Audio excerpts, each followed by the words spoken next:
Bismillahirrahmanirrahim. Assalamualaikum warahmatullahi wabarakatuh. Welcome everyone to another pedagogy series, experiential learning, learning by doing. Okay, so we have with us this morning Associate Professor Dr. Zainal Abidin Sanusi. He is the Director of the Sejahtera Center for Sustainability and Humanity, IIUM. Okay, so Dr. Zainal, the screen is yours. Alhamdulillah, thank you for the invitation. Walaupun saya tak tahu atas kapasiti apa saya terjerut di dalam ini, I don't know on what capacity that I'm somehow getting involved with this, but atas dasar in the spirit of sharing what we've been doing, learning from each other experience.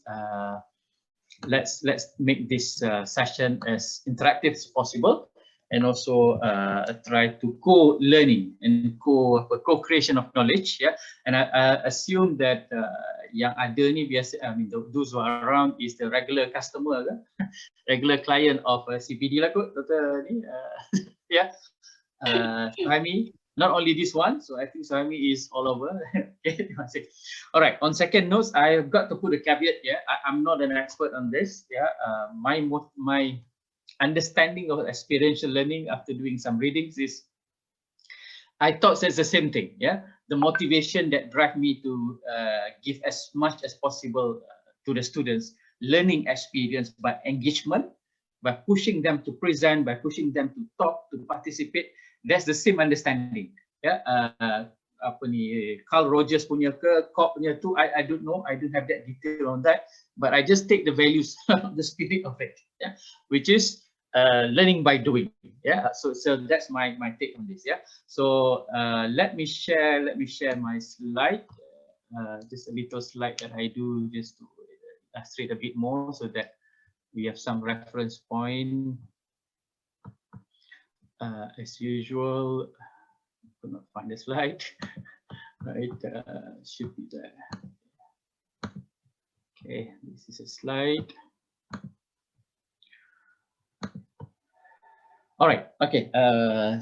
Saudara-saudari yang dikasihi, brothers and sisters, beloved brothers and sisters, insyaAllah in this Ramadan, we'll try to make the most of this Rawdah Dunia, part of the learning sessions. Yeah, to the students, I always tell them that every moment that they are in the classroom is the best moment. It's a moment of barakah, as long as we take care of the conditions and etc. Yeah.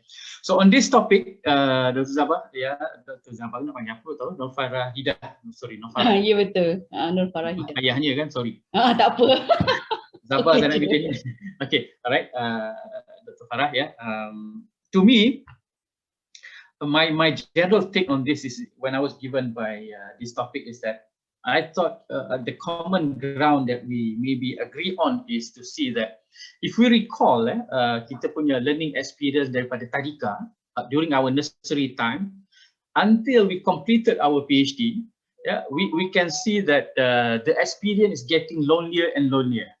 Yeah, meaning that during our kindergarten time, we are so outside the classroom, masuk hutan, masuk longkang, masuk paya dan sebagainya, until, I mean, the higher we get, the lonelier it gets. Yeah, we get into the lab, we just into our thesis, and our eyes is only, kalau yang buat science, sorry, yeah, yang buat science is just looking under the microscope. Yeah, the engineers will be looking at your product, yeah, prototype and etc. So you see that, yes, it is part of the experiential. I mean, I don't know whether that's, to me, that's not experiential that my understanding is. Yeah, it get less social, it get less interactions, meaning less values. Yes, we get more specialized in our knowledge, but we lose the actual, the bigger momentum, the bigger understanding of what's happening around the world and even around us. Yeah.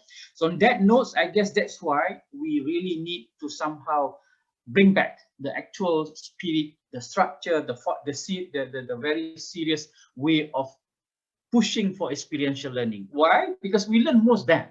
Yeah? If we recall our university time pun, Dr. Farah, yeah, if we recall our university time, I think we don't recall the Monday to Friday thing. what we recall is the society time, pergi bakti siswa, and our activities, all those kind of things, minta derma, donation untuk buat tourism, visit, etc. So those are the things that we remember most. And kalau sekolah menengah, sekolah rendah pun, we will remember our trip to museum. And the trip to museum to the reflection, karangan kena balik, lawatan ke museum. So that's a kind of, which to me, nothing new. Nothing new, that it is that, just that I guess assessments is the culprit, exam is the culprit. KPI is the culprit, that we lose that focus, we lose that autonomy for us to carry out that way, which we ourselves is the product of that. But then we have some disappointment of this, but we can't control that much. So I guess, so that's my common ground, to agree that we need to bring back that experiential learning. Why? Because we experience that and we remember that most. In my case, what I remember most is to do during my university time, alumni, UIA, PJ time, is that when I go out every Friday, coming back Sunday to do motivational course. With the club that kita buat, budak-budak Felda, budak-budak sekolah menengah ni menangis tengah malam. The total recall kind of thing. Ingatkan ibu bapa dia. So this is the kind, Dr. Farah, this is the kind of experience that we get, but I can't recall that much on the political science yang Prof Rashid Monten ajar, and all those lectures around now. I can't remember that much. I remember the theories, but then when it comes to applications, there is something that I can't recall that much. So here is where the common ground. This here is where the spirit that needs to be brought back. So I think Carl Rogers is the very famous on this. If I'm not mistaken, my little readings on this is that Carl Rogers and Koch. This is the two. And we know there are two types. The one that is cognitive, the other one is experiential, by doing. So these are the common divisions of learning that we come to know, more or less in general. I'm not, as my caveat, I don't have the detail of the thing, but my message here is that there will be a lot of variants. Macam mana variant COVID sekarang ni, the variants.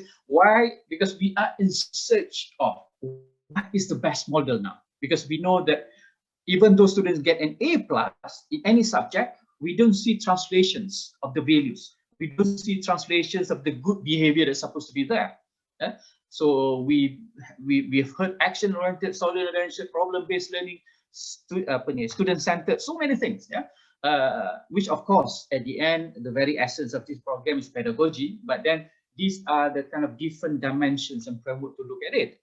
But at the end of the day, given this topic today, experiential, is that this is where we need to somewhere. Let's see together. Let's see together. You please stop me. Please give any input. If I ask, please join in this co-creation of knowledge co-learning process. So cognitive and experiential, we know the difference. I'm not teaching you all. I'm sure many of you are the experts here, but just to establish the common ground. And as we say, it's nothing new. Confucius has said it before. Tell me and I will forget. Show me and I may remember. Involve me and I will understand. So nothing new, as Lowell adage, hundreds years before, even during the Prophet time, and we saw, we'll talk about it later. And we know very well this pyramid, the best learning, how retentions of knowledge, the most will be when we teach others, right? And then the 75% will be practiced by doing.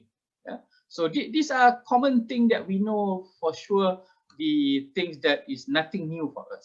Another way of putting it is this way. This is another illustration. We know, the issues is, Dr. Farah, we know this.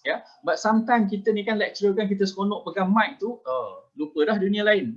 We don't realize whether apa ni student tu nak dengar ke tak dengar. I think that is common lah. That is our natural inclinations.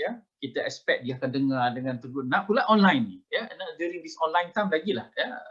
To get the student engaged is not really easy thing. But remember, retention of knowledge, understanding is the most when they've got to do it, experiences, and learning and doing it. So these are the things that I thought justify why do we need this experiential learning. And for that reason, I think if I can quickly share this video. reason why I share this is that I just want to somehow at our center, our style of doing is that this happened last 2 days on Sunday, whereby I purposely brought the students. Yeah, these students. Let me give the background a bit. Yeah, what happened? This is the group of students who are working for and with the community outside the pagar kita tu. Yeah, dekat traffic light tu, Dr. Farah, if you perasan kan.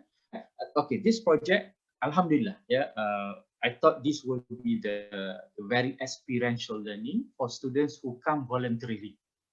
These are economic students. Yeah, they don't come based on society. They don't come based on their subjects, but they do learn about development. They do learn about economics and etc. Yeah. So what happened now? The students ni kita bawa dia untuk working together, helping the community of 20 houses yang terpagar dekat traffic light depan campus kita ni. We just next door to our gate lah. Yeah. So what we would like them to go through is the A to Z of how community empowerment exercise. Yeah. They were surprised that I thought, okay, let's see the let's see the rector. Yeah. On Sunday, they never thought they will do that, but to me, this is the kind of push. This is the kind of making a different kind of thing that we need them to go through. Some of them never see the rector, some never talk to the rector. Yeah? So this kind of experience that we just have on our side, we are trying our best to facilitate the learning. Yeah? Because kita pun sometimes we recall that bila kita jumpa presiden ke prime minister sampai mati kita ingat. Yeah? So it's the same concept that I thought we need to pick up. Yeah? At points of their learning here, which points, which step, which event that will make them maximize their learning and remember the most. Yes, touch their soft spot, right? So nothing much being said about the video in the process, just that to illustrate that we brought them to see before they go to the community, so that their motivation is boosted, their spirit is boosted as well. All right, so I'm not going to show all, just that to illustrate this is what the kind of experience that we want them to go through. Yeah. All right. Now, just quickly, Dr. Farah, yeah, a recap again of the experiential learning. I'm not sure who is around. Yeah, Dr. Soraya dan sebagainya. I'm sure there must be an expert out there. Please correct me if I'm wrong. Yeah. More or less, I've said just now, we have set the common understanding and ground, and that why do we need experiential learning? Yeah. Because that's where the most learning will happen. And the difference is that some people talk about the cognitive one, the active learning, which the critical factors to us at the Sejahtera Center and the way that I'm personally doing myself is that the reflections part. Yeah, Dr. Saimi is having his students to do the blocks, all students to do the block, and the block is part of the reflection. And that's what makes it different from other classes which doesn't have block. So that block is taken as reflection part.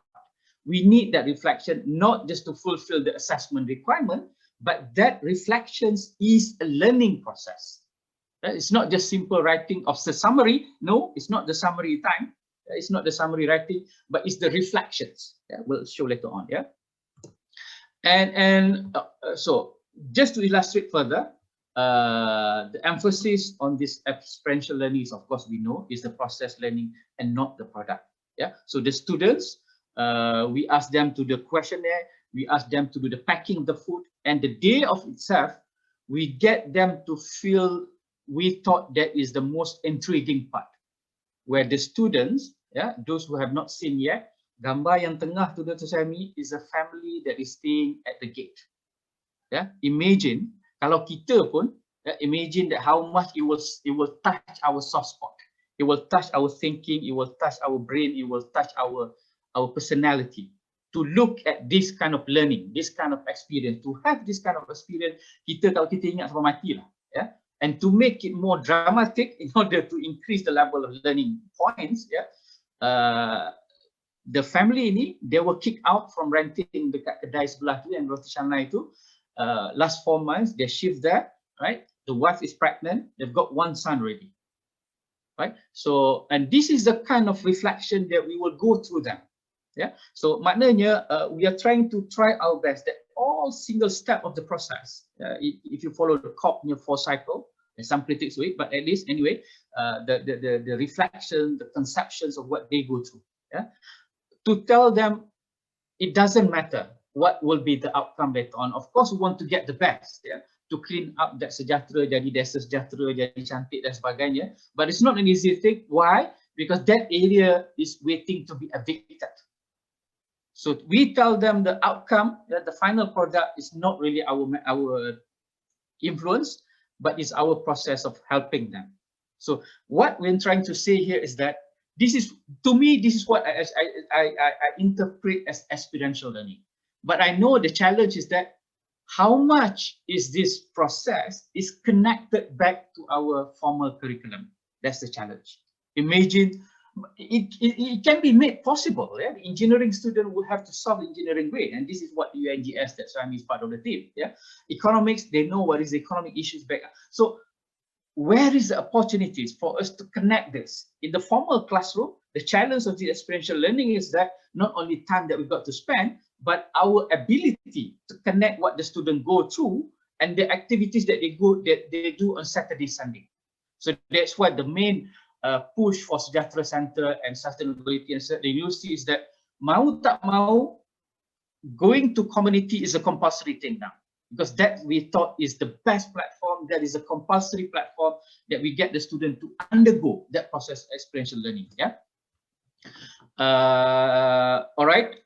Not to deny, of course, students of UIA and UIA has been doing this community engagement for many years already. Yeah, 37 more years already. But how much? First questions just now when we talk about experiential learning, how much is that being connected back to Monday to Friday in your classroom, the credit and whatever that they learn, and then how much is reflections is being done by the students in terms of increasing the learning process. Yeah, and how much difference are the students making? I mean, are we making among the students, in the students themselves? I mean, the personality, the character, or we just let them go, but this is what pergi bersihkan masjid, etc., and that's it. Padahal there is a golden opportunity for us to reflect. Yeah, Sami, maybe you can help me a bit later on. How is that process of writing reflections, writing journals, etc., really help them to reflect? Because to me, my understanding of experiential learning is that how strong is the reflections time, the reflection component. Yeah. Okay, and I think this is the cycle. Yeah, that we know forever, just for the sake of being in the common ground.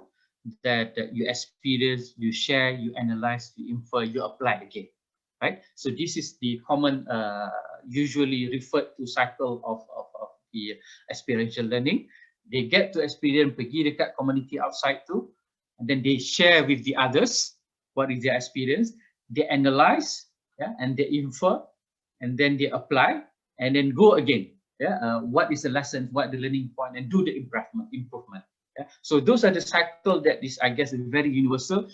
What makes it different is that how much we go into the contextual level, and this is what I'll be talking about in terms of UIA in the process of experiential learning. Yeah, and quickly, yeah, everyone knows this. Yeah, why experiential learning, which I've said just now, to facilitate learning by doing. That's our job. Yeah, a natural way, because we know.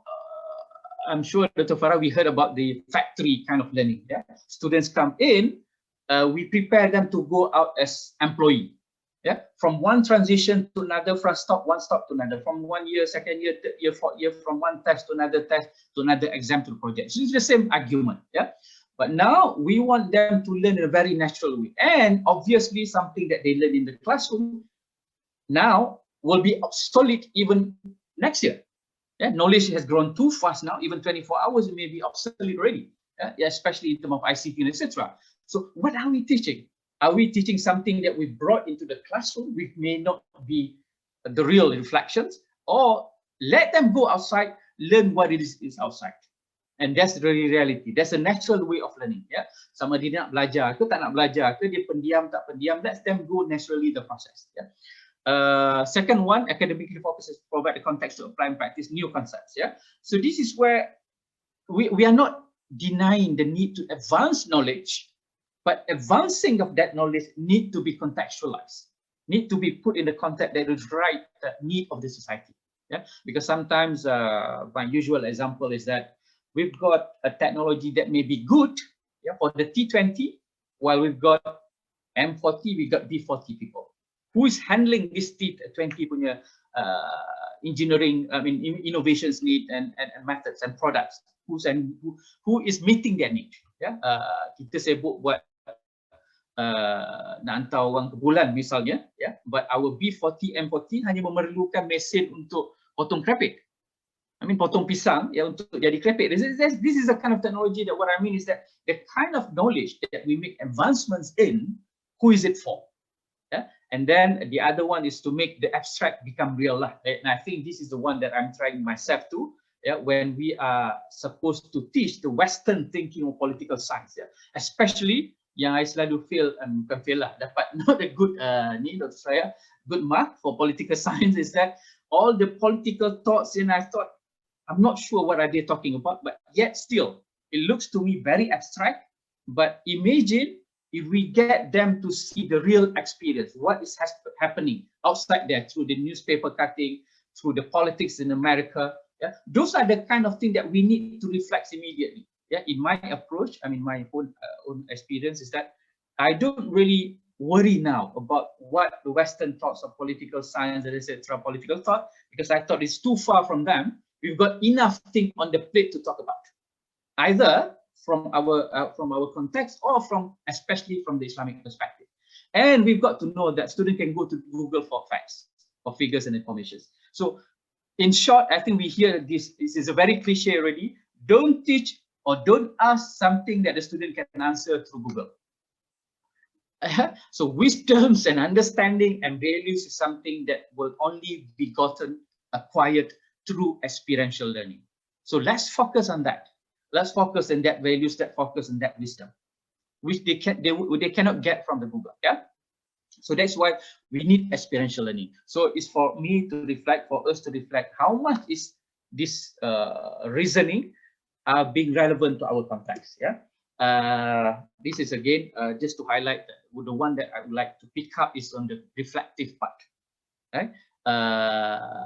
The experience we try as much as possible, especially now. I think we won't get the ideal structure because of the COVID punya conditions and limitations.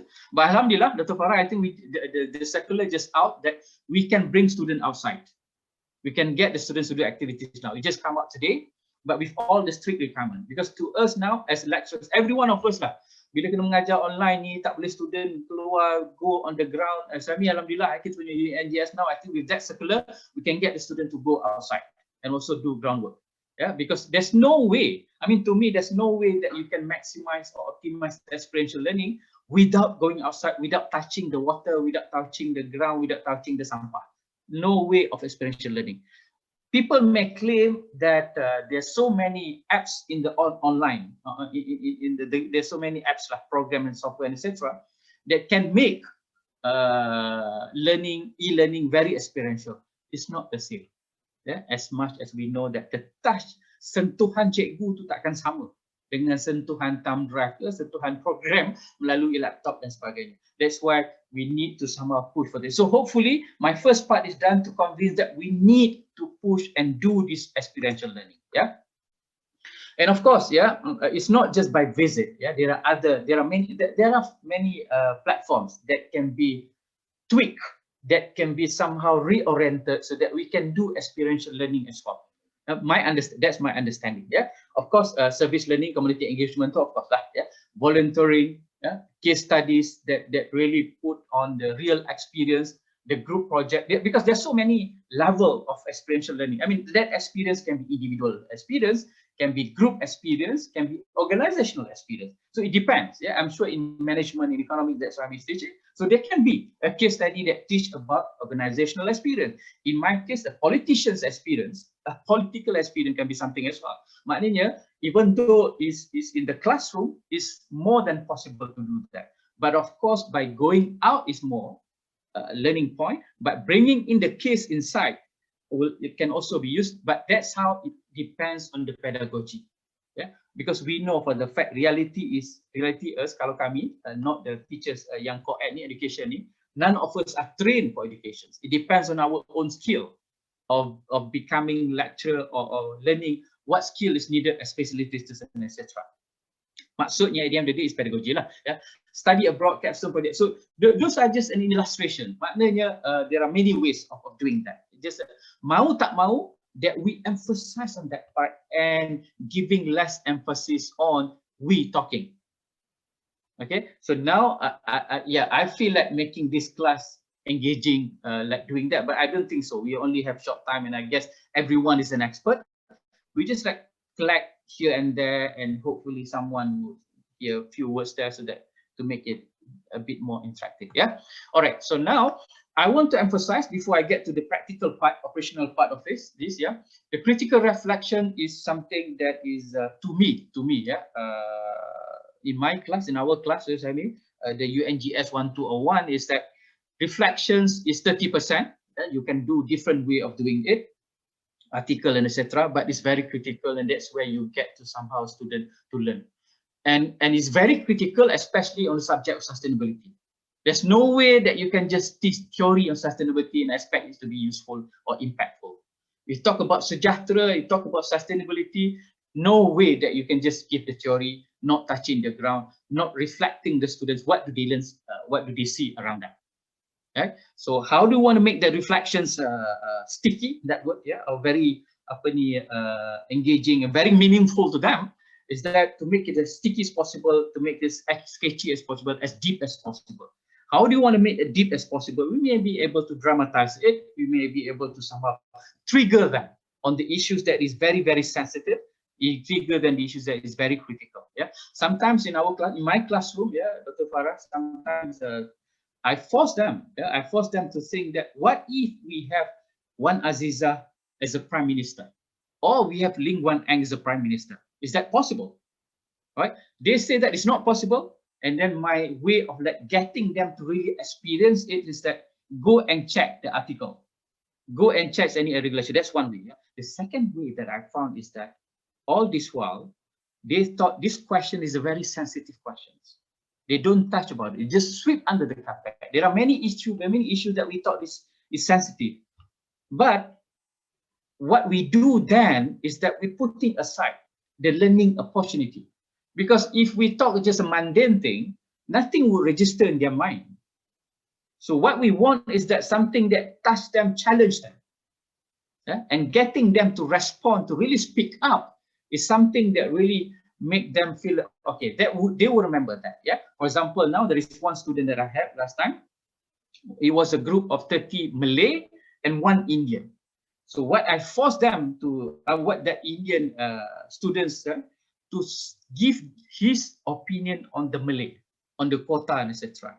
So after having debate, ever said his opinion, he told me after the session that, Doctor, this is my first time in my life to give opinion on my dissatisfactions over how the Malay are being treated, getting all the subsidies. Maknanya, this is also experiential learning, meaning that to that particular person is an opportunity to express his opinion. Then what happened is that the Malay would get to understand what is the Indian perspective on them, which all this while they thought is very sensitive. Because to me, that is in terms of classroom, we can still like bring the real issues. Let them experience the hatred, the prejudice. Is in my context. Sorry, I'm more referring to my political science case lah. The prejudice that is there in the mind of these students, pull it out, unleash that kind of perspective and issues. Just speak it out, because that is the real experience, and they will remember that forever, rather than the usual lecture on what is Hobbes, what is the Aristotle teaching, what is the Socrates teaching. So those are the things that you can get through the Google. So it won't last long. You won't touch that. So the idea of experiential is that it goes through the mind, it touches the heart. That's what my understanding is. Yeah. And this is just to a bit more emphasize and reiterate what is the reflection is, what is reflection is not. Yeah. Maybe for a break, Dr. Sami, if you can quickly share with us your experience of getting the students to do the reflection. How much does it affect the UNGS students? Boleh, Assalamualaikum warahmatullahi wabarakatuh. Assalamualaikum. Ya, salam. Sila. Okay. Thank you very much, Dr. Zainal, for sharing your thought. I didn't have opportunity to actually during my student days to join Bhakti Siswa because they are exclusive for certain people. I applied many times. They say you are not qualified because you don't have the attribute that we wanted. In the past, no, Bhakti Siswa is exclusive to certain group of people. People from Kisas, Really? people from MRSM can, but people from Kampung like me cannot. Those IUM, those days, no, I was very frustrated with exclusiveness of IUM in the past. But now, alhamdulillah, I say to my student, UNGS now, force you, all of you. In the past, we wanted, but IUM didn't allow. But now you are forced. And I say to them, you don't have to think big thing. Just look at your surrounding. Look at in your house, what is lacking, and you feel that you wanted to do something good for your house inside the house. Look at very simple thing. I look at the garbage, look at the food, the waste that you have. And then they realize, they thought sustainable development is something that we have to go to nation, to talk at the General Assembly, to talk to the crowd, to mention to the world. I said, sustainable development is starting from individual. Then they start to reflect their surroundings, their cats, their gardens, their rivers, and also their drain. And after that, we as the facilitator, we bring them what caused the drain to be clogged, what caused your what call this garbage, that increasing. Have you ever thought when the garbage ended? And then they never realized that there's place called landfill. And then so how much the landfill? And they said they never know. And then they start to check. Oh, they said they're so surprised to see the landfill as big as a police state. Can you imagine? Kuala Lumpur garbage alone occupied space the size of a police. And then they realized about this. And then I asked them, Dr. Zainal, it's not reflection just to reiterate what we discussed, but they have to reflect in their surrounding. And when I learn also a lot. I learn also from their place, because nowadays we are very good because we have also students live at their homes, and they can share the problem at their homes, which is more practical. Rather than last time our campus on campus, they only see the commodores, the monkeys, very limited to campus. But when they are at home, they see more problem at their home. Problem among the people. People are having conflict among the neighbors. Thank you. Thank you. So in our UNGS 1201 is that all students at least minimal 3 times reflections. 4th week, 8th week, 12 weeks, 3 times. And in that reflections, this is how for them to somehow take that as not only to digest and to really understand what is being discussed in the classroom, but what is their take on that process, right? But I know the challenge is that how do we apply this in another classroom, in another subjects? Because these things are real thing outside there. But in engineering, etc., I don't know how to do the very technical subject. There's interesting questions there. To what extent? To what extent can we do these reflections? Do we need that reflection in all classroom? And the bigger question is that what are we doing actually in terms of our education? Are we giving them what is not really what they can get through the internet, etc., or we are building the character, or we questioning them what we is and trying to solve their soft spot? All right. So that's one, and then also the students are supposed to do a project like posters and etc. I think this is from Dr. Yati. For the students to see around, look around, and internalize the issues, the problems, and put into posters what they can do, what is their contributions. So in doing this, we assume that there's a lot of reflections happening among themselves and the student, as an individual or as a group. So there are hundreds of these posters that the students are doing, right? So maknanya, maybe I don't know. Maybe later on we can engage on this, Dr. Farah. That how can other classes do the same thing? Or is there a need for that? There may not be the need, but if there's not a need, how do we make experiential learning in other courses? Yeah. And also at the same time, I think mau tak mau, the Islamic component is there. Yeah, we always try to emphasize that. And getting them to write in the newspaper is another level of experience.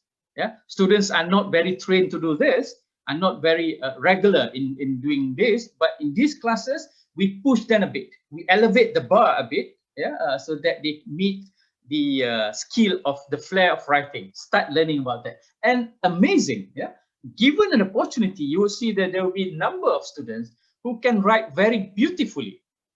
And either in Malay or in English, you'll be surprised to see that. Yeah, the kite students will come up with very good design and writings inside. Yeah, there are different kind of nature that comes as a reflections of their skill and also their process of thinking.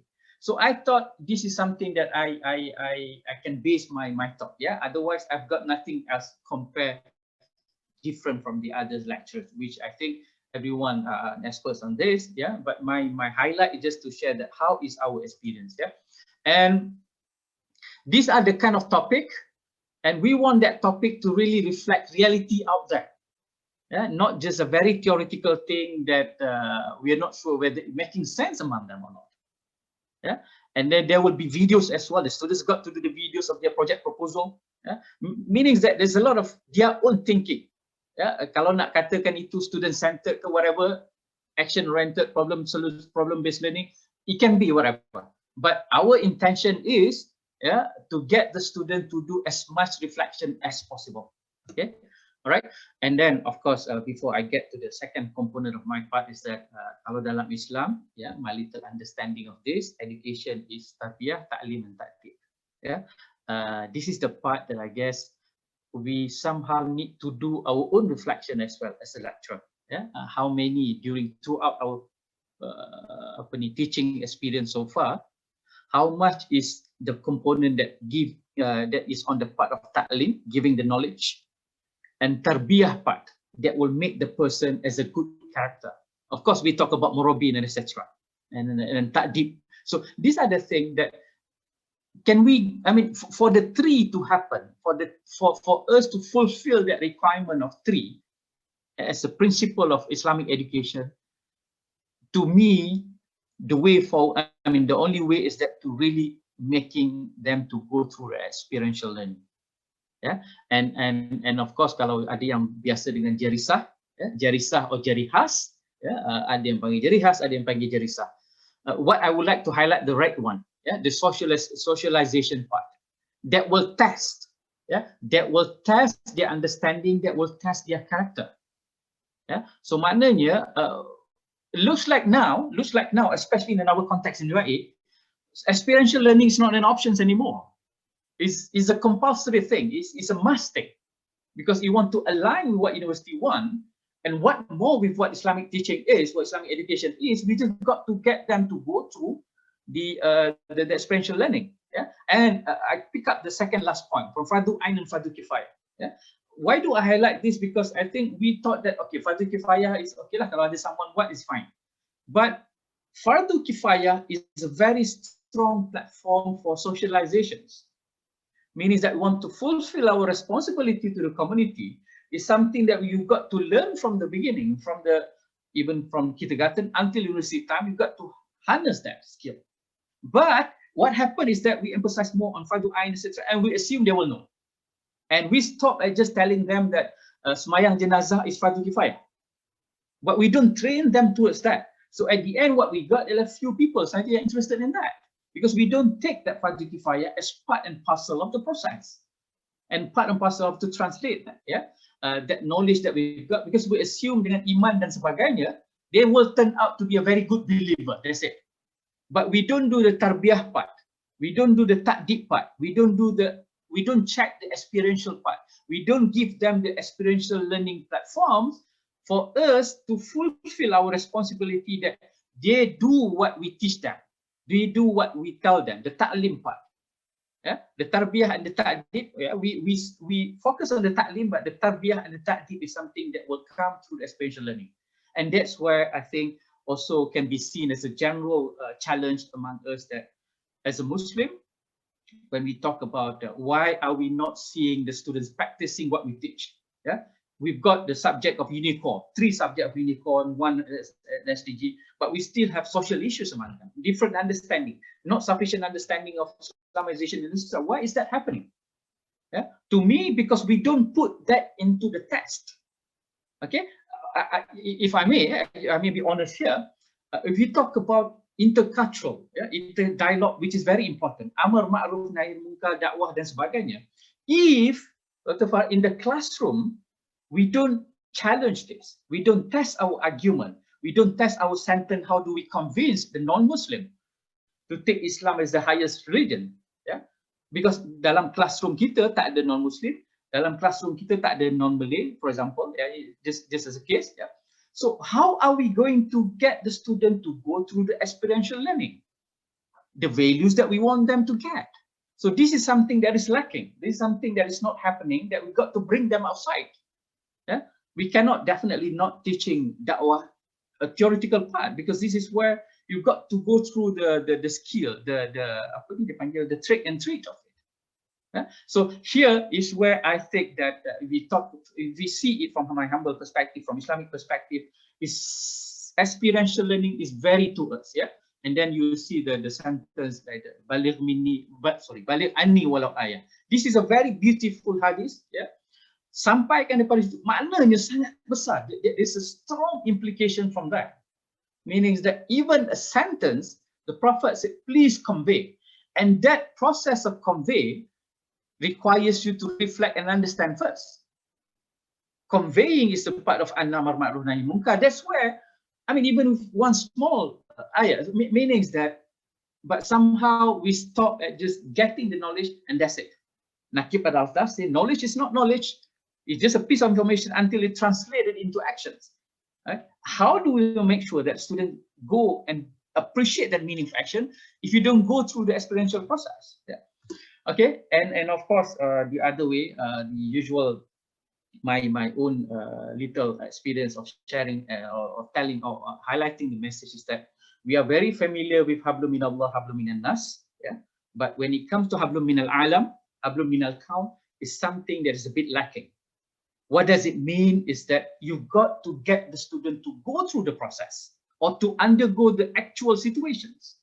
Yeah, tak cukup kita bagi tahu dia that you need to have a good relation, iman, taqwa, etc. until it's being tested on the ground.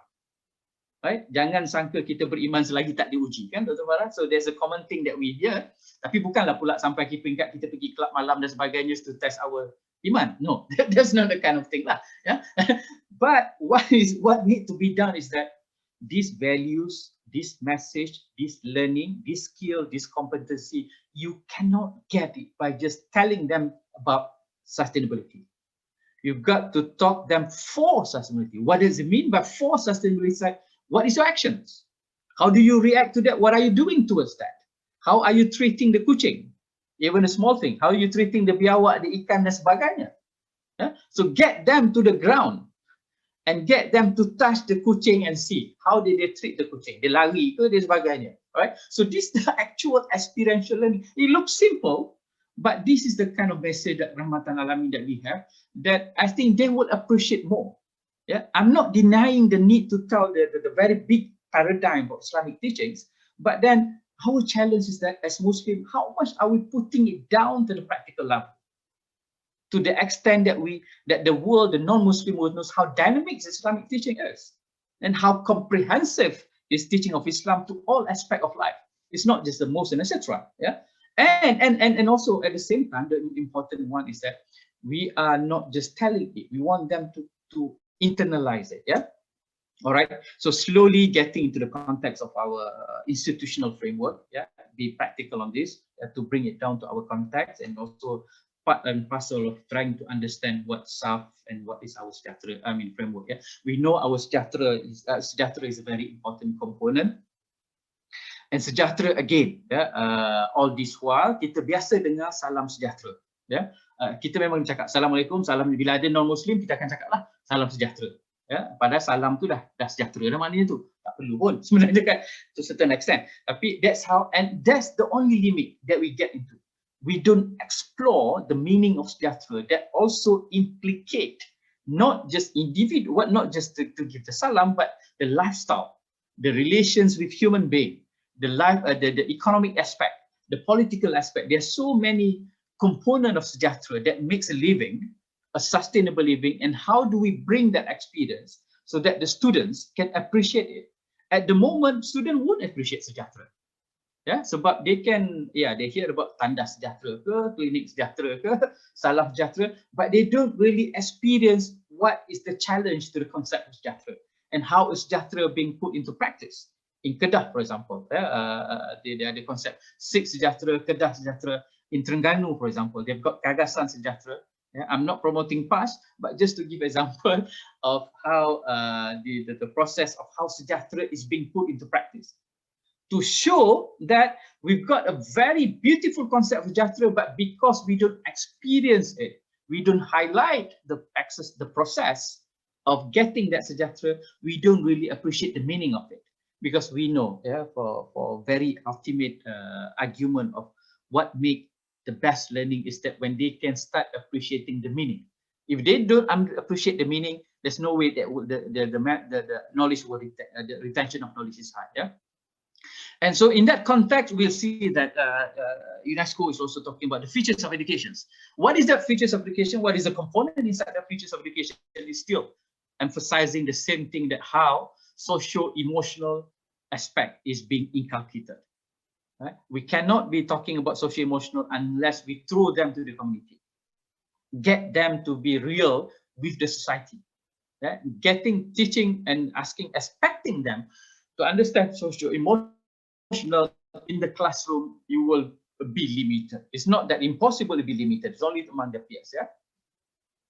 And the other important message in the right-hand side: expand traditional transmission pedagogies to achieve full participation in a transformative learning process. To me, the very practical way of transformative pedagogy, transformative learning process is experiential. Yeah, and if we make it just cognitive, just active in the classroom, is good enough. Yeah, but it's not really transformational, because at the end of the day, ta'dib and tarbiyah is to making sure that the students translate, internalize the character and values that we teach. Yeah, and that brings me to the concept, to the issues of to the framework of sejahtera academic framework. Yeah, this is an academic framework that coming out of realization that there is a disconnections. One, between Monday, Friday, Saturday, Sunday. Two, between the classroom and the mahala and the life in between. Meaning that there is no connectivity between what they learn in the classroom and how they practice in the mahala, right? And the activities that they do outside with the community. So the ideas of the sejahtera academic framework is that through the formal academic structure, number 4, and the non-formal student life, number 5, this is how we bring them together. We need to somehow reorientate and connect this component. Unless and until this component connected, then we won't able to give the maximum meaning of experiential learning that we want to push for. Yeah? And of course, pedagogy is one, but also pedagogy too, it can be very good in the classroom, but if it's not continued, at the social level, the masjid, mahala, the community level, at the facility level, it will not make sense. So students cannot make the full cycle of learning and full cycle of meaning to what is their life about. Yeah, and what I would like to highlight further is that the 5 component or 4 components. Yeah, some people prefer to be 5, or 4. The purpose of learning, education that we are, I mean, at least in UAE, from my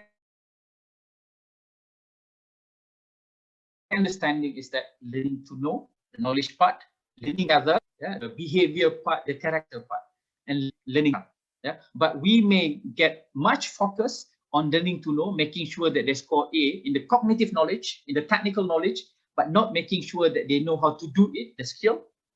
And what more, learning to live together. And this is the part that is missing. And this is the part that I guess the most important argument and justification why we need experiential learning, for them to really appreciate why do we need to learn to live together. Yeah. And another framework, another reference at institutional level is that all this while we talk about triple ICE, and then now we get into the more detail of it. Yeah, what is the detail of it? Is 7 missions. Yeah, if we look at the 7 missions, yeah, one is the integrated Islamic rival knowledge and human science. Yeah, that one is straightforward. Yeah, it cannot just be the NACLI. We need to get the ACLI and NACLI together. Yeah, the second component is already that we talk about, the sustainable development part. Yeah, is there. Yeah, that's the second mission. Yeah. The third mission is Islamicization of ethics of Muslim and academic administrative staff, more or less trying to reiterate the importance of Islamizations. Yeah. But what I would like to highlight more is that if we look at number 4, yeah, until 5, 6, and 7, this thing, to my perspective, it won't happen if we don't throw them to the community, if we don't get them to engage in the community services, community empowerment. For example, especially number 6 and 7, yeah, whereby we talk about intercultural understanding. As I was giving example just now, we don't have different culture. Alhamdulillah, at least we have international culture. But our context of having Chinese culture and Indian culture is not in the classroom. We need to get them to get it outside. Telling them about the theories of 1969, the 13th May, it's not the same like asking directly what is the Chinese perspective to it, what is Indian perspective to it. So this is the missing part, yeah, for them to really undergo the experiential learning process. And last one, a deep sense of social responsibility. Yang ni tak perlu cakap lah, because it's a very straightforward, it's very direct. Mau tak mau, that social responsibility is a compulsory component if you want to complete all the 7 missions. But if we are to reflect, yeah, for the past many years, yeah, how do we put this? How do we judge this? How do we integrate them all together? Yeah, not to say it's not happening, but we want it to maximize so that the student can make a meaning of it. Yeah. All right. So, and to simplify, this is what Sanusi directors put it, right? Islamization, just the shorter version of that. All right. So I need to say something about RCE. Yeah, I mean, this is how the relevance of these topics to me. Yeah, for example, or to a certain extent, of course, the university, because we are RCE Greater Gombak. So the idea of RCE Greater Gombak is that we've got to work with the community. We've got to experience, let the students experience how to work with the community outside that. Yeah. So the component, the 4 component of RCE is that the governance, of course, the structural, the institutional arrangement, but the collaboration part. Yeah, if you look at the left on the top, yeah, what is global RCE network, and down it, RCE should have 4 core elements. What are the core elements? Number 1 is governance. The second is collaborations. Research and development, and then the 4th component is the most important one in our context. Is the education to our students transformative enough, or it just okay, they graduate, hopefully they get a job, and that's it. And then when they got to serve the society, they've got to learn a lot of unlearn and relearn a lot more skills and etc. Yeah, so this is what RC is about, so that they are prepared not just for the industry but for the community as well. More important or equally important, right? This one, yang satu lagi, this gambar rajah, this one is RCE Greater Gombak punya niche area. We talk about whole community transformations towards sustainable society, spirituality and sustainability in creating balance and harmonious, and the 3rd component is sejahtera. Right? So if you see from here that it will not be achieved if experiential learning is not the part and parcel, it's not at the crux of it. Yeah? Very important that this thing will not happen. Students will not be able to somehow appreciate or understand what we talk about unless they go outside that. Right? Because these things are very non-technical in that context. Yeah? That you've got to undergo the process. Then only you can understand what does it mean. Yeah. So just to give another example, the one on the right hand side is that how RCE Semenanjung, Central Semenanjung is being awarded for one of the recognitions of experiential learning for student development through DIY. Yeah? They're supposed to do waste management products. and working together with DIY company. Yeah, meaning that they're putting it into the real experiential level. Yeah, so nothing new, but how they emphasize, how they push, and how they mainstream this thing, and that is what important now. Yeah, the issues is that, of course, many of us have done this project that is very action oriented, but what we want is to mainstream this, if to the extent it be maximized. The second component is, towards the end, yeah. The second component of this is how RCE, kalau perasan saya, RCE Greater Gombak tu, the word is not just RCE, yeah, the word comes together with education for sustainable development. What is education for sustainable development is the same thing that the UNESCO pillars of learning. Learning to know, learning to be, learning to live together. Below, there's another framework, tambah lagi, learning to transform. Yeah. So here, what to be implied is that as an RCE, the formal education, the non-formal education need to be integrated. The formal education need to be reoriented, so that there will be more meaningful learning experience, learning process that is happening among the students in the campus and outside the campus. Yeah, that's what need to happen as well. So we get this recognition with an assumption that these things is happening. Yeah. So here we need to somehow further mainstream and strengthen the exercise. Yeah. And this is the discussions now. The discourse that is happening now, that with COVID, with SDG, definitely the education's process, the learning, it may not be experiential, even in other kind of learning structure as well. They need to be changed with what COVID is doing to us. Yeah. And quickly, if we are to compare this thing with what falsafah pendidikan kebangsaan is about, yeah, it's nothing new. Yeah, falsafah pendidikan kebangsaan and also learning in 21st century is referring to the same thing. Yeah, the emphasis on not just learning to know, but it follows the sequence. Yeah, learning to do, learning to live together, learning to be. Yeah, inteleknya, rohaninya, jasmani dan emosinya. Yeah, and then pembelajaran abad ke-21, the 21st century learning pillar is talking about the same thing. Yeah, so I am referring to things that is being prescribed from the ministry level to our level. Yeah? Meaning that we are on the right track. In fact, we are mainstreaming, we are pushing it to be fundamental activities now. Yeah. All right. And of course, yeah, towards the end, if I may, yeah, this is how, at the end of the day, what we are pushing for is that the staff, sejahtera academic framework, the sustainability, yeah, sejahtera and sinergos. These are the 4 S that we talk about.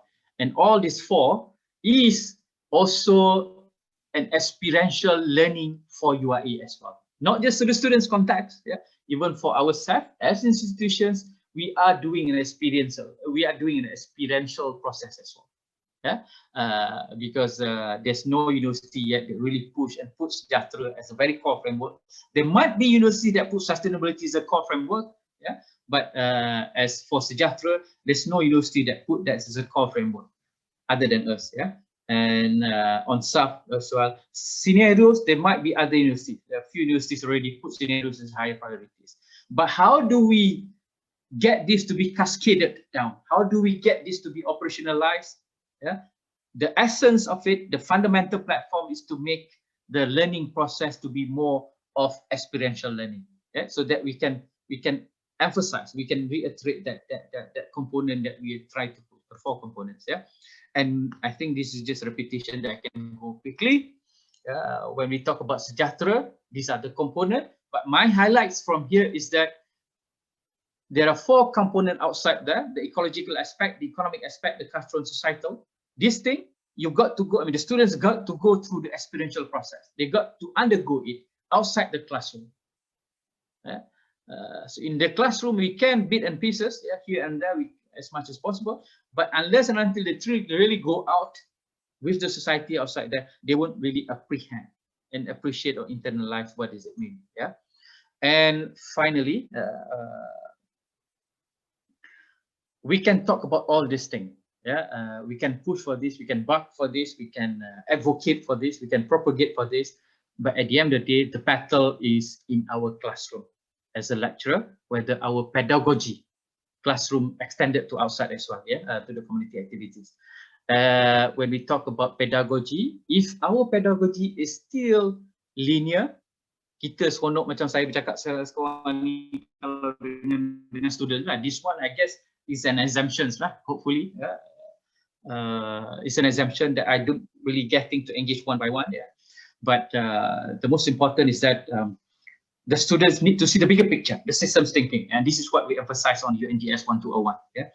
And we've got to somehow live with the facts that they know more as certainty. Yeah, facts can be facts only for today. Tomorrow it may not be something. It may be something else. So if we are dealing with uncertainty and an ambiguity, meaning that we may be right, we may be wrong.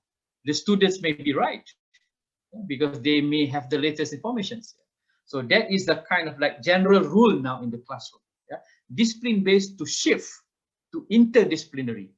Yeah, how is that happening? How do we get that? That's the part that as a lecturer we need to learn that skill. Yeah. Lecturer-centered, cliche lah, yeah, learning to learner-centered, information flow to experiential, yeah, not just to transmit information. Let them go through the process.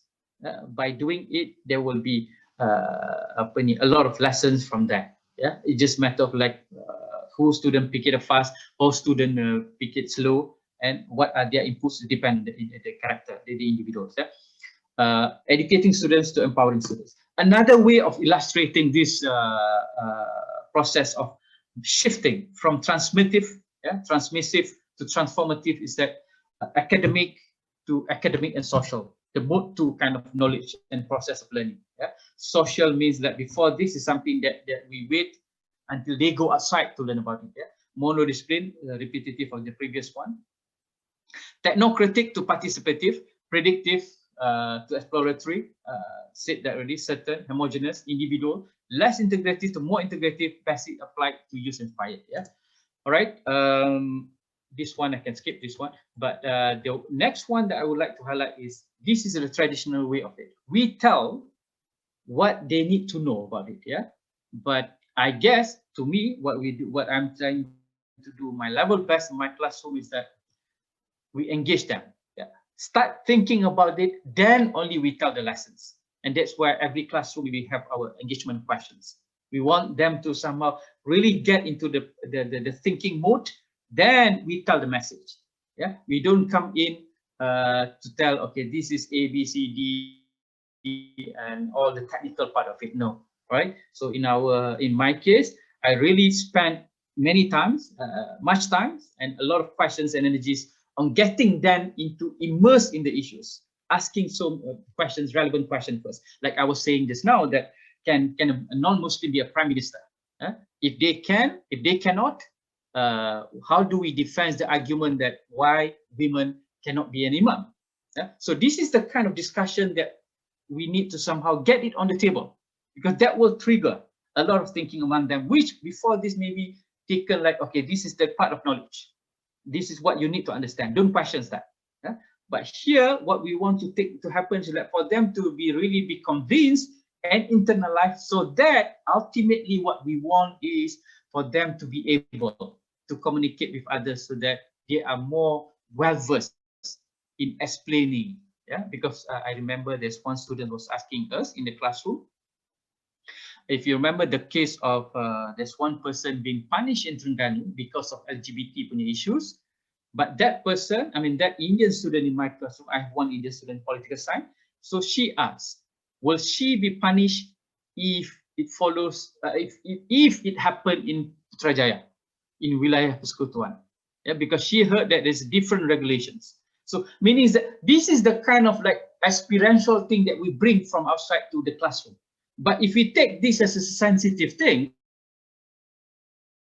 yeah, I'm not sure whether how much will process that need that they need to understand. Yeah. All right. Okay. All right. So quickly again, I think we still have more time. Yeah. This is the part that myself, Dr. Sami, and I think 50 others doing. Yeah, that maybe can be an idea as well to see what is there any questions or any things. It's more of like, okay, it's more of attendance. Yeah, no question yet. All right. Okay. So what I would like to share here is that how we are trying our level best.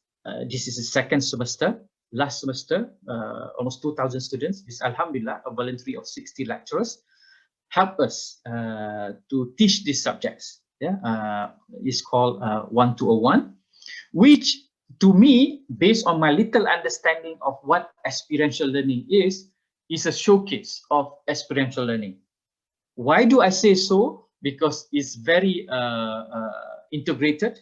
It's a transdisciplinary thing that requires a lot of ability to articulate from one discipline to another discipline, seeing things from different perspectives. Yeah, it doesn't have an exams, but there's a lot of assessment along the way. Yeah, we do have quiz a bit, yeah, to make sure that the technical part need to somehow be given emphasis as well. Community engage, whereby students got to go out, or at least in the campus, research-based, action and solution-oriented. Right? So we thought that this is how the process of learning can be maximized.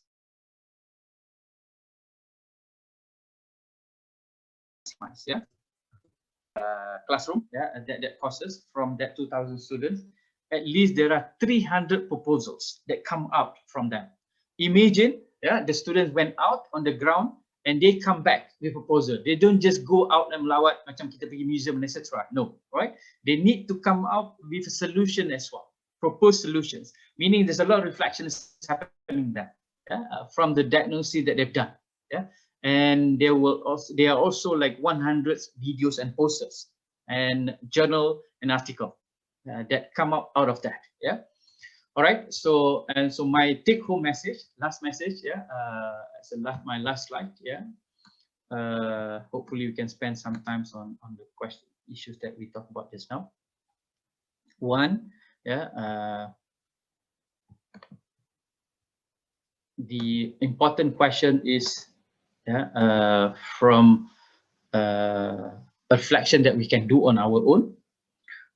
If we recall, yeah, during our time, how much is the experiential learning that we go through, that we push for, that we had undergone during our time. Yeah?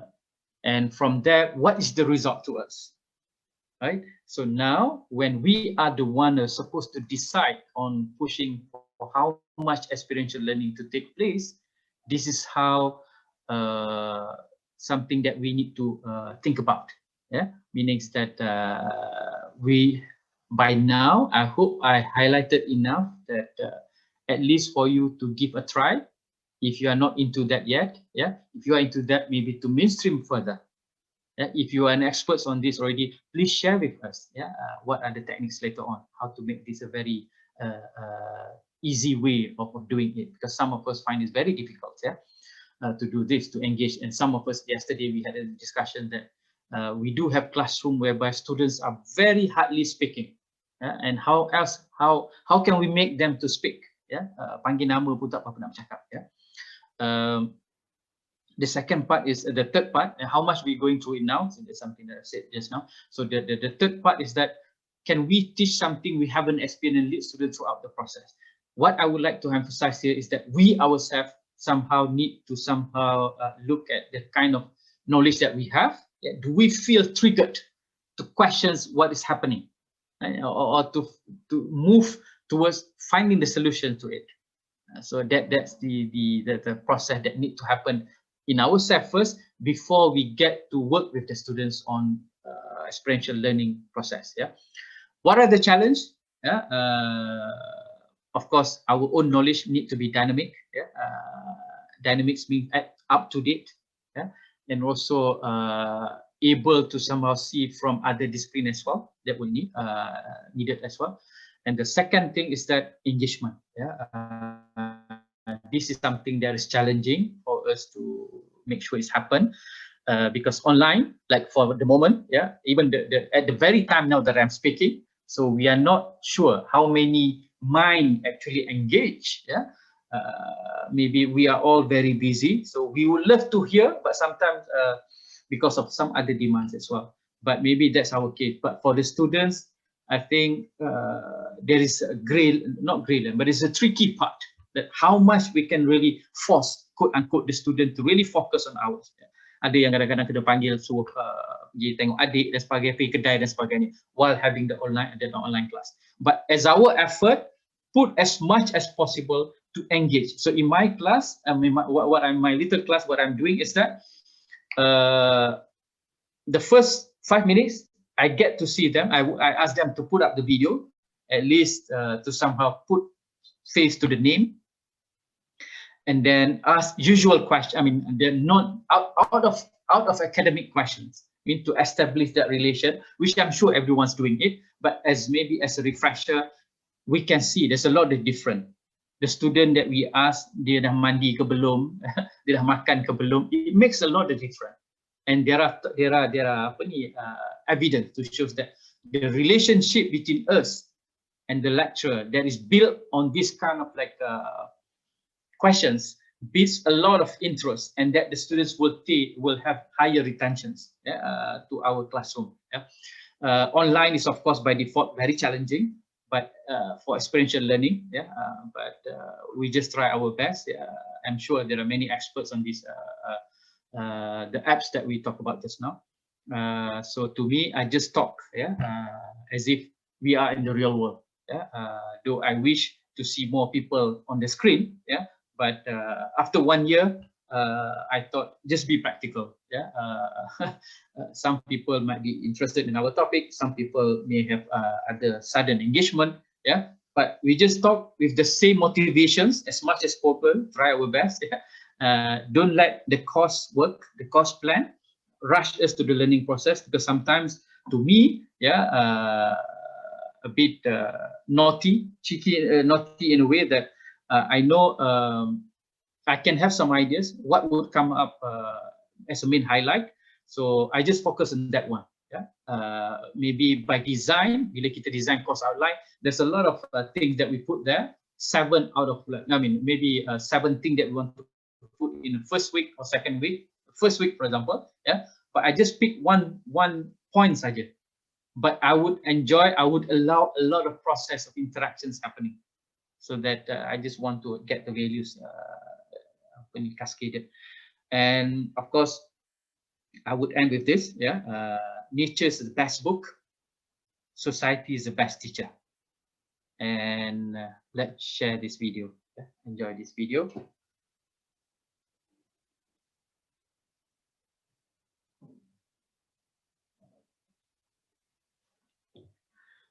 To me, the message from that video is how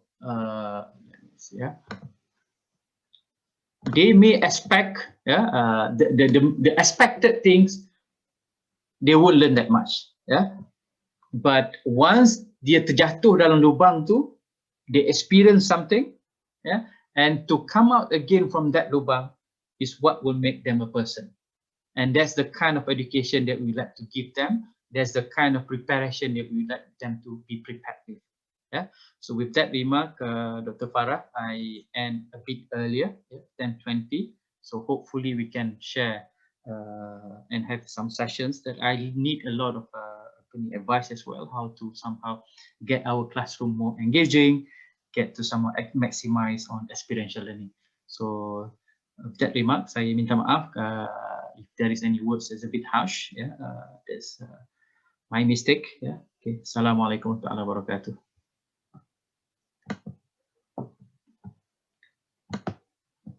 So I open the session for Q&A. Anyone ada question dekat chat box ke, kalau segan nak cakap? Assalamualaikum. Ada soalan. Okay. Before this, I'm a regular participant of a CPD program because we're talking about so many types of learning, experiential learning, etc. But it's all in education. At BTMC, we also thought for having assessment. We have continuous assessment, summative assessment, and so forth. And then when it comes to the MQA audit, etc., they would like to see, the evidence. So how actually, to balance between enjoying the learning, impart knowledge for students to go and get, and we have our regulators, our internal auditors, our MQA, all right, show us the assessment of cognitive, affective, psychomotor, communication skill, all the skill, the human skill that we have to map according to our course assessment, etc. So I think, based on my experience of BTMC and assessment training that I attended, it's all massive, as if we spend our life, teaching and assessment. So that's why I feel that when I'm going to go to the field, I can see Dr. Zainal went here and there, Pasir Mas, Johor, Sembarangam, everything. I said, I want to do like that, but we are occupied with so many paperwork. That was sometimes our HOD call. This one, we have deadline. Internal auditor wanted the evidence for this, for the assessment. We have to map according to this. So Dr. Zainal, how to balance that requirement? Okay. All right. Okay, I do have a response to that, but maybe because we try to make this as a community of our discussion. Anyone from CPD kot? I mean, tak ada kalau ni anyone from CPD ke KCA ke? Tak ada? Tak ada? Okay. Assalamualaikum Doktor. Saya Salina daripada CPD. Ya, Salina, sila. Ada tak respon tu? Saya respond. I'm sorry, I have to recall back the question, Dr. Zaimi. Saya sempat tadi yang bagi assessment. We have to measure assessment, right? Betul. Cognitive, affective, psychomotor, communication skill, CS or CT, all these things we put in the course outline. Okay. And then when we wanted to draft question also, assignment, we need to map with all those skills that we already put in our course, right? And then, for example, even to draft question assignment, we need to map with those what call factors, right? So in other words, we have to spend time, to do those, and then to collect evidence, and then to put evidence in the e-file, and then later on when auditors ask, we have to show the evidence. I think we did a lot of paperwork. Rather than Dr. Zainal mentioned that we need to go to the field, like himself. He showed example. He went to many places to see the people who need help. But given that this paperwork, I don't see. I have the time even to go out from my room, even to go to washroom. Even so many work. Then how actually to balance between this learning and assessment, Doctor? Oh, okay. All right. I think when it comes to assessment and all that, KCA will be the best person to answer, will be the best office, yes, because for us, CPD, we are more towards providing the training for the academic staff.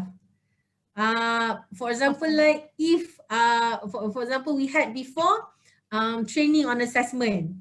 So, but the actual work that our academic staff have to do will come from KCA. They are the one who, look at the quality and everything. So for us, CPD, to answer the question will be unfair to to the academic staff to listen to, and also to KCA.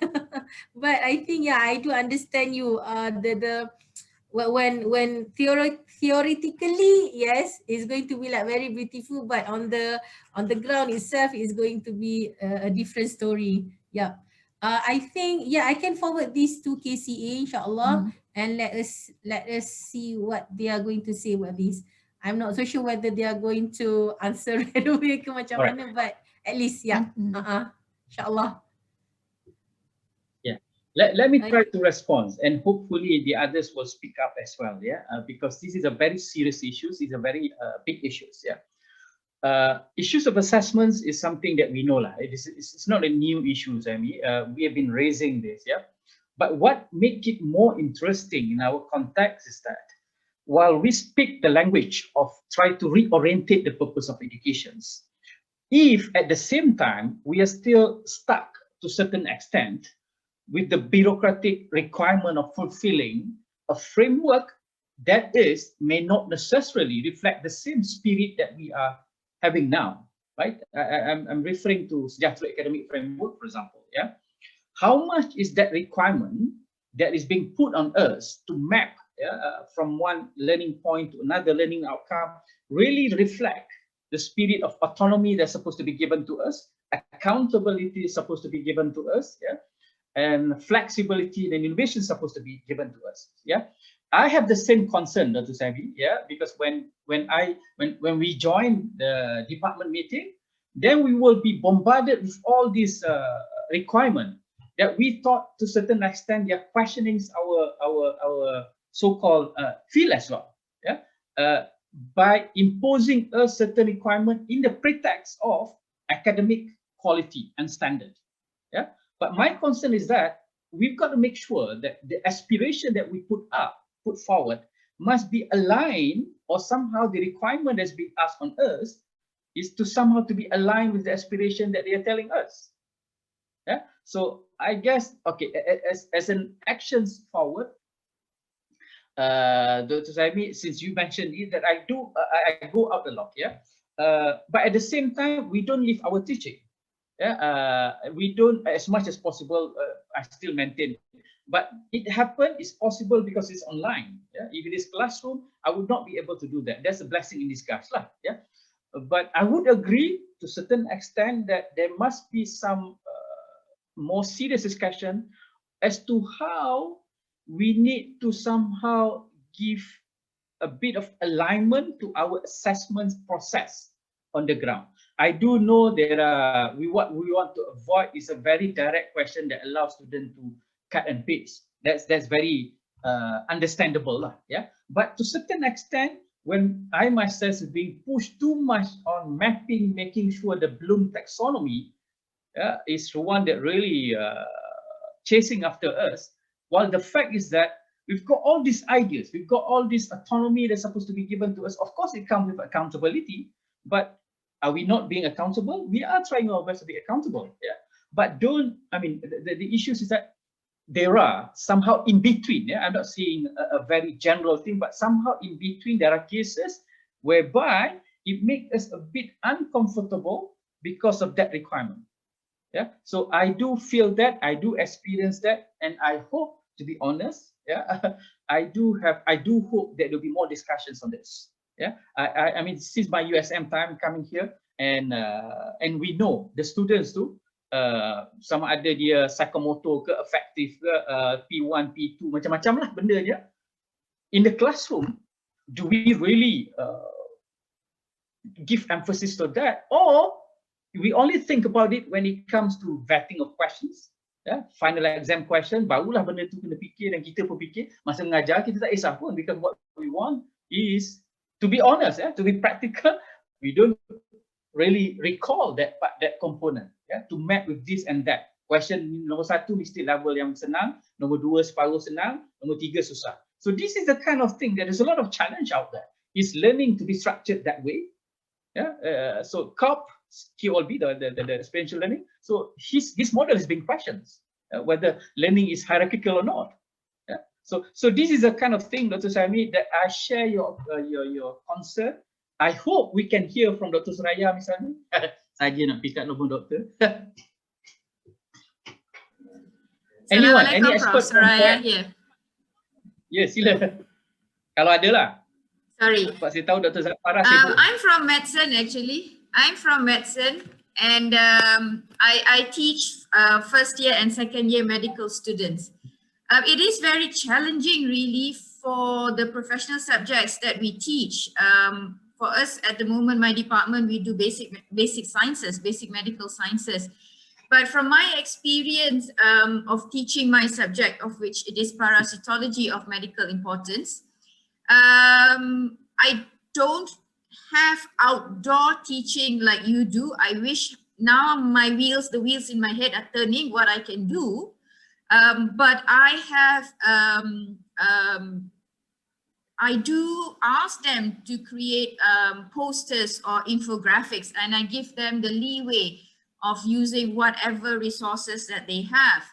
Now, the time and effort put in is not graded at all. And the resources that they use also is with their own funds. At the end of the day, I have a competition of which I would reward them accordingly.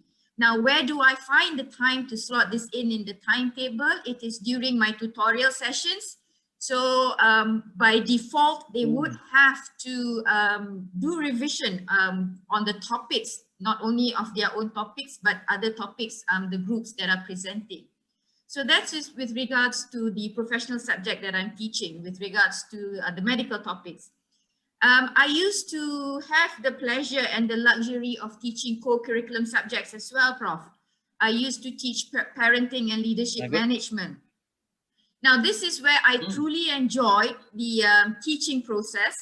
And I tell, it's a 20-hour contact hours with the students, but I convert this to an outdoor class, which means that I start the first or second session with a huge project.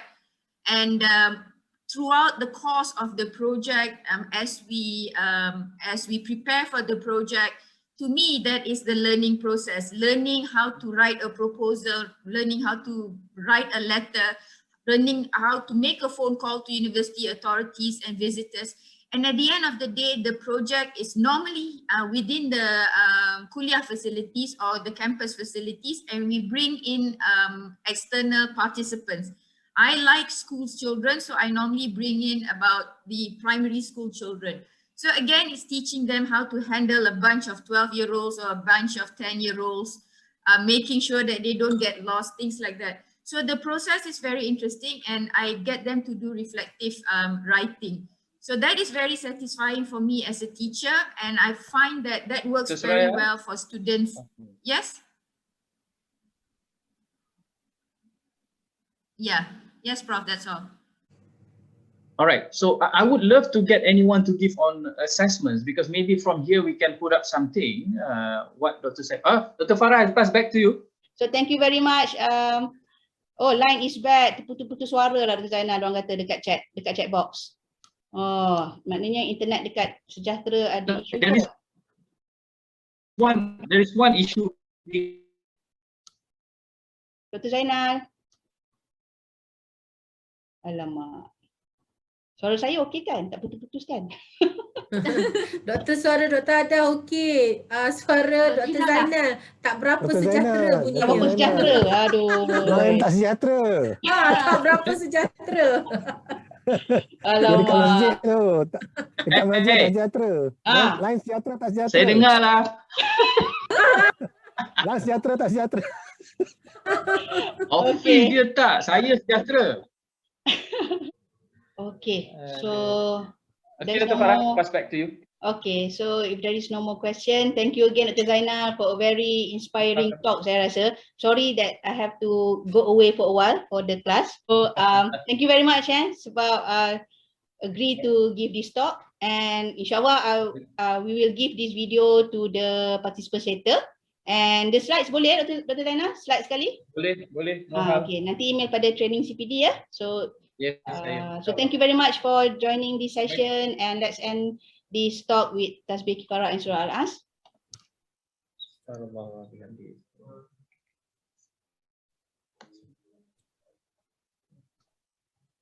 Okay, thank you. Assalamualaikum. Bye. Bye. Selamat sejahtera. Selamat, terima kasih.